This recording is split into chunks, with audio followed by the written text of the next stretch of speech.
7 de la tarde, 8 minutos en la República Argentina. La grosa de Giselle Sousa Díaz está con nosotros. Ay, traje una historia que hace... Y frío trajiste, me parece. Que empecé, no, emoción, gracias. Cuando empecé en Vuelta y Media, desde hace 3 años ya, que estoy pensando que debería haber contado esta historia antes. Así que siento que lo Llegó logré. el día. Llegó ese día. Bueno, arranco sin pregunta, a pelo.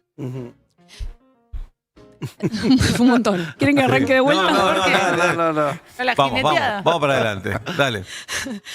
Bueno, esta historia se metió en mi vida un 1 de enero del año 2012.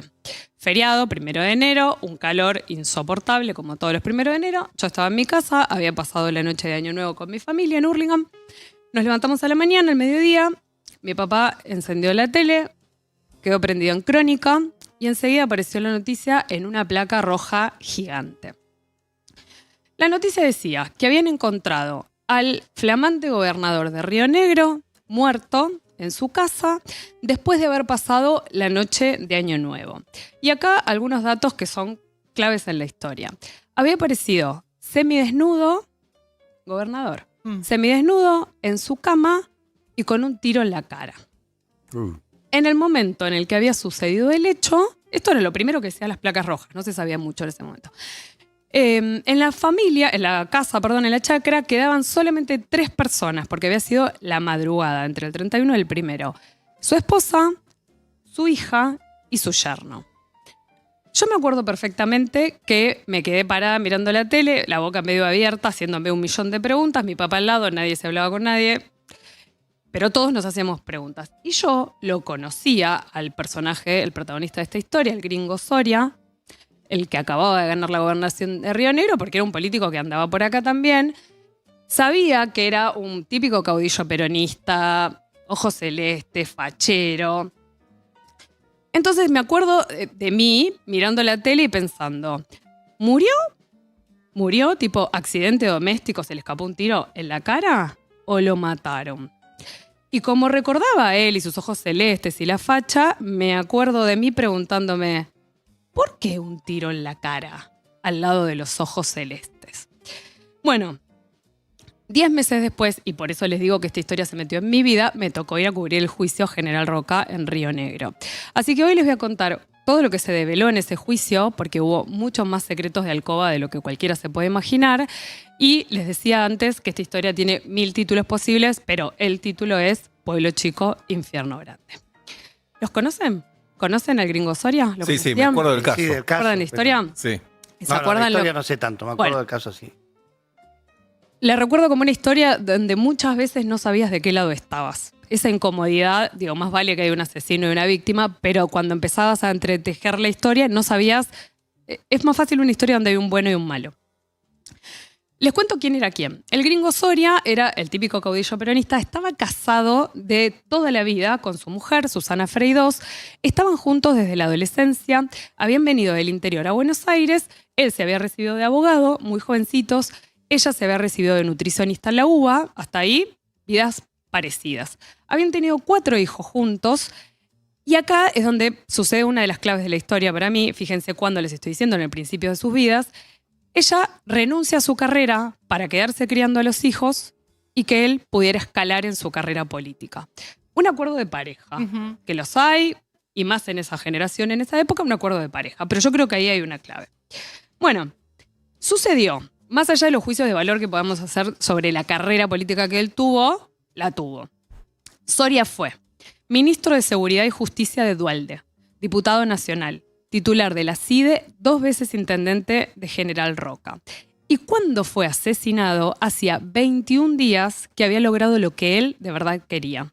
Había sido electo, con apoyo de Cristina Fernández de Kirchner, gobernador de la provincia de Río Negro. Con apoyo de Cristina Fernández de Kirchner significa proyección a futuro. Hacia afuera, les decía, para todo el mundo que los conocían, eran un matrimonio de toda la vida tremendamente sólido. Pero hacia adentro, y esa fue una de las cosas que empezaron a develarse en el juicio, habían empezado a caminar en un puente de madera podrida. Clarísimo, en los últimos 2 años. ¿Por qué arranco a contarles esto? Para contarles un crimen. Bueno, unos días después del asesinato de Soria, Susana Freidós, su mujer, confesó que ella lo había matado. les traje, para que vean de qué hablo, para dónde va la historia, esa primera nota que hice cuando estaba en Clarín, para que vean el título. El título de la primera nota de las 3 veces que fui a cubrir el juicio a General Roca. Un SMS amoroso clave en el crimen del gobernador Soria. SMS era mensaje de texto por si hay Mensajes de texto. alguien muy joven escuchando. Se lo habría enviado el entonces gobernador a un amante. ¿Qué decía? Pese a todo, te sigo extrañando. Así arranca la historia. Imagínense en una familia que no contaba sus secretos, una familia política muy reconocida. Poderosa. Esto es el primer día del juicio, hablando de amantes y de mensajes de texto a números desconocidos. ¿Qué es lo que empieza a develarse ahí? Esta historia de que ella, Susana, que lo había bancado siempre para que él siguiera rosqueando en Buenos Aires para pelear por la gobernación y quién sabe por qué más, de repente había descubierto que él era infiel. O sea, el pacto que tenían... De pareja. Claro, se le habían quemado todos los papeles. O sea, nosotros pactamos esto y vos me sos infiel. Ahí salta todo lo que pusiste en la pared. Ahí sale, claro, tal cual. Ahí se pasan todas las facturas. Cuando ella le había ido a hacer el planteo a él le había dicho, nada que ver, Susana, te lo estás imaginando, estás loca. Estás loca. Todo el tiempo venía esto, te lo estás imaginando, estás loca. Imagínense que él en Buenos Aires, rosqueando, y ella sola en el encierro de su chacra en General Roca, en el pueblo, en Río Negro, Rosqueando, pero... rosqueando Otra cosa. para adentro, empezó a obsesionarse. Obsesionarse en sentido médico, les diría. ¿Con qué? Con amantes reales, como las que había descubierto, y con amantes imaginarias. De hecho, en el juicio, a mí algo que me llamó mucho la atención, porque ni siquiera sabía que existía, se habló directamente, los psiquiatras hablaron de celos patológicos, no de celos en la categoría enfermedad.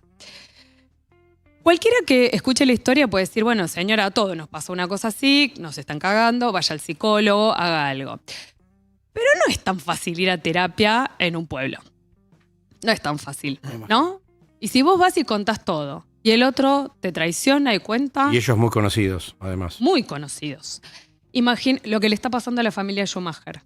Que los custodios le sacaron fotos y las van a develar. Lo que pasa con los mayordomos de la Casa Blanca. Bueno, Susana Freydos había empezado terapia por esto que le estaba pasando en Neuquén, en la provincia de al lado. 50 kilómetros de su casa, pero era importante que fuera en otra provincia porque tenía como otras reglas. Esto también salió en el juicio con palabras textuales. Ella empezó a ir, empezó a estar mejor, hasta que él le dijo, tené cuidado con lo que hablas. En ese tené cuidado con lo que hablas, imagínate, ir a terapia a contar sabiendo que no puedes contar, ella dejó de ir. Para que entiendan de qué les hablo cuando les digo que ella empezó a obsesionarse y a perder el criterio, una señora bien, 62 años, madre, abuela. Uno de los testigos, por ejemplo, contó que ella iba a buscar a su marido a su despacho y en vez de entrar, lo esperaba afuera escondida detrás de los árboles para ver con quién salía él de adentro. Imagínense, no es el estereotipo de lo que uno se imagina de una mujer escondida detrás de un árbol esperando a su marido.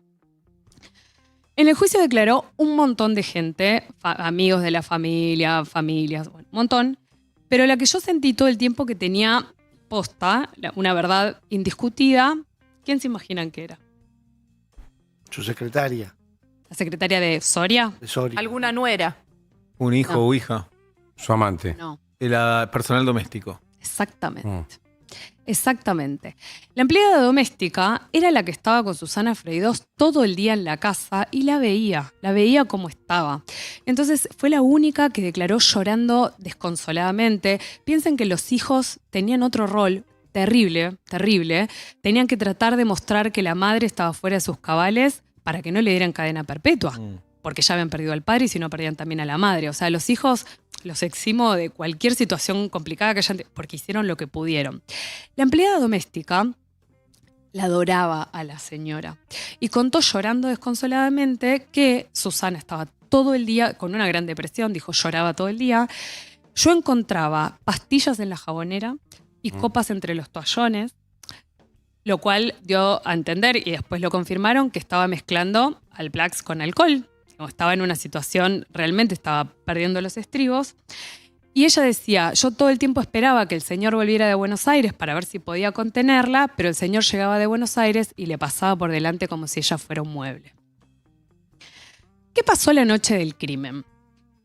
Esa noche, mientras estaban preparando el festejo de Año Nuevo en la chacra en General Roca, Soria y su mujer se pelearon por lo menos 5 veces. Están enumeradas en el fallo judicial, pues lo contaron los hijos, todos los que habían estado ahí, y se pelearon por pavadas. Les cuento una para que vean el tenor de la pelea. Les habían regalado a él, le habían regalado un llavero en forma de herradura, él lo iba a colgar en la pared y ella le dijo, esto es un asco, es horrible. Y él agarró, se enojó, lo desenganchó y lo revolvió.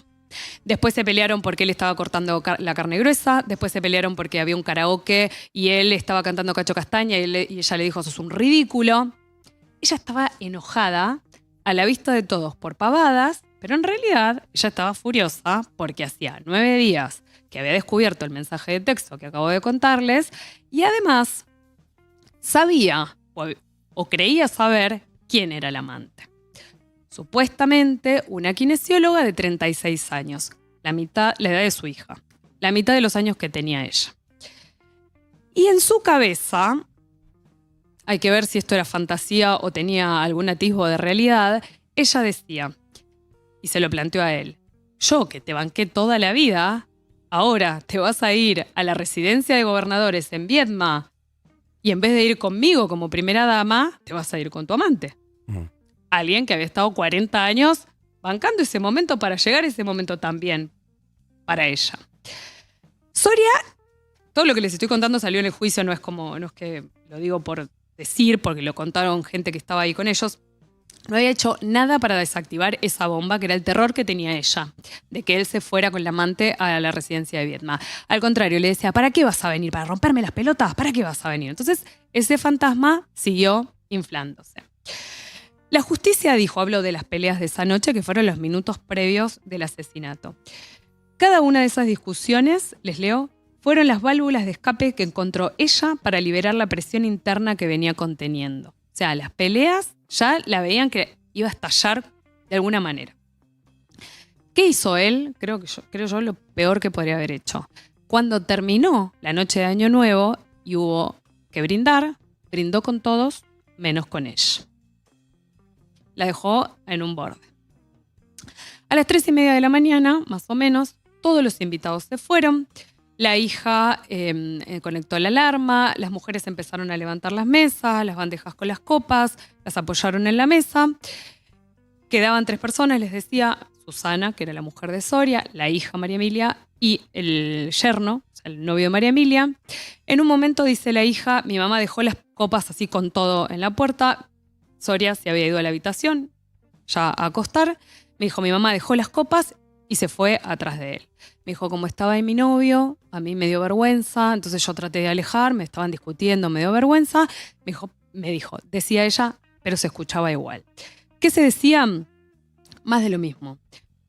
Acuérdense que los chicos habían escuchado estas peleas toda la noche, o sea que también en un punto estaban acostumbrados. Susana, estás loca, le decía él, no te aguanto más. A la mañana agarro mis cosas y me voy. Basta, le decía, me tenés harto. La madre le decía, vas a hacer que me mate. Y él le decía, matate. Imagínense el tenor de esas discusiones. Vos no me querés más, ¿por qué no brindaste conmigo? Ella estaba rota. Vos no me querés más, ¿por qué no brindaste conmigo? La hija dice que escuchó las peleas, trató de cerrar la puerta para que el novio no escuchara, se fue y cuando estaba volviendo a la cocina, escuchó el balazo. Les decía recién que la versión de los hijos seguramente está condicionada por esto que les pasó. La hija, María Emilia Soria, hoy es la intendenta de General Roca. Martín Soria, ¿se acuerdan quién es? Había sido ministro de Justicia de Alberto Fernández. Sí. O sea, lo tuvimos entre nosotros un montón de tiempo. Políticos que de carrera, familia política. Los sacaría del lugar de políticos, que eran políticos en ese momento, los pondría en el lugar de hijos para entender esto, el rol que les tocó, que es tratar de mostrar que su mamá estaba completamente fuera de sus cabales, a ver si lograban atenuar un poco la pena. María Emilia dijo, cuando abrí la puerta mi mamá estaba sacada, babeaba, balbuceaba, era como un perro rabioso y lo único que quería era volver a agarrar el arma para terminar con su propia vida. Martín Soria, el que fue el ministro de Justicia de Alberto, dijo, nunca me voy a olvidar de la mirada que tenía mi mamá cuando entré. oscura, como un perro cuando muerde. Soria llegó al hospital sin signos vitales. El balazo le había entrado por el pómulo izquierdo, justo abajo de los ojazos celestes que les conté que tenía. Y reparo en esto del balazo en la cara, y yo mirando la noticia en Crónica Televisión y recordando esto que pasaba con su cara, porque a mí me había llamado mucho la atención su historia. Él, como les decía, era el típico caudillo peronista y tenía una intención de voto muy clara con las mujeres ABC1 mayores de 31 años. Era el fachero. Lo van a ver y no le va a parecer fachero, entiendan lo que les digo, pero era el tipo que a las mujeres les gustaba, el político que a las mujeres les gustaba. Y la intención de voto era de las mujeres. A las mujeres de Roca le decían las nenas de Soria, como a las nenas de Sandro. Cuando Susana Freidós confesó el crimen, le tuvieron que poner custodia a ella, porque tenían miedo que las nenas de Soria fueran a buscar revancha. O sea, imagínense dónde y por qué fueron a poner la custodia. En el juicio, Susana Freidós fue acusada de homicidio agravado por el vínculo y agravado por el uso de arma de fuego. Su abogado pidió que la absolvieran directamente, dijo que había intentado suicidarse. La justicia descartó esa posibilidad. Soria tenía las piernas cruzadas y las sábanas estaban tirantes, por lo cual no había sido en defensa propia, no había sido ningún... El juego del suicidio lo llamó la justicia, esto de que sí, que no, que me mato, que te mato, que no. Lo descartó directamente y todo el mundo lo que habló fue del deterioro de su salud mental en los últimos 2 años. Les pongo unos ejemplos. Esto que les decía de un cuadro gravísimo de depresión, de ella mezclando Alplax con alcohol. La gente contaba que ella había pasado de ser una señora muy seria, muy elegante y muy discreta a ver en todas las mujeres que estuvieran cerca gatos, a todas les llamaba gatos, que anotaba números de teléfono cuando le revisaba el celular a él y les pedía a sus propios hijos, esto lo contaron los hijos, que llamaran para ver si atendían las amantes, ¿no? Cómo se van corriendo las barreras. Que lo había seguido de noche, acompañado por sus amigas. Ella le había pedido a los amigos que la acompañaran. Que había llegado a ponerle el Lexotanil picado al mate para que él se durmiera y no se fuera. Medio triste. Y la hija contó que cuando su mamá se había enterado de la infidelidad, la hija, son 3 varones y ella, María Emilia, que su mamá se había enterado de la infidelidad, la había llamado muy angustiada, muy desesperada y le había dicho, me tomé todo, se le notaba, dice ella, que balbuceaba, y le había dicho, voy a terminar como la mujer de Sosvich. ¿Saben De Neuquén. quién es? Gobernador de Neuquén. El gobernador de Neuquén. La mujer de Sosvich se tiró del 9º piso.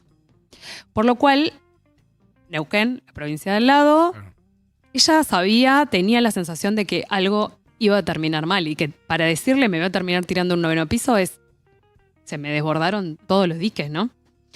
Bueno, les decía que la justicia descartó cualquier hipótesis que no fuera, o sea, ni de defensa propia, ni intento de suicidio y demás.